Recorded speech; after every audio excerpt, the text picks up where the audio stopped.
mungkin korang tak tahu. Yang pertama, degil. Orang Pahang dia tak panggil degil, orang Pahang panggil babe. Yang kedua, selimut. Orang Pahang tak panggil selimut, orang Pahang panggil gebong. Yang ketiga, tudung saji. Orang Pahang tak panggil tudung saji, dia panggil sange. Tahu sange? Ambil sange tu tutup. Macam tu. Yang keempat, orang Pahang dia tak panggil balang, dia panggil molo. Molo, ambil molo tu, letak kuih dalam molo.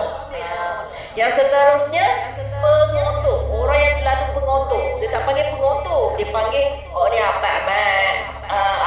Abat. Yang seterusnya, kenyang. Kenyang sangat perut ni. Tak, dia tak panggil kenyang, dia panggil seemat perut kau ni. Yang last sekali, kalau air tu cetek. Cetek dah air tu. Dia tak panggil cetek, dia panggil tohor. Tohor dah air Sungai Pahang tu. Gitu gaya. Siapa faham kat sini boleh tak komen kat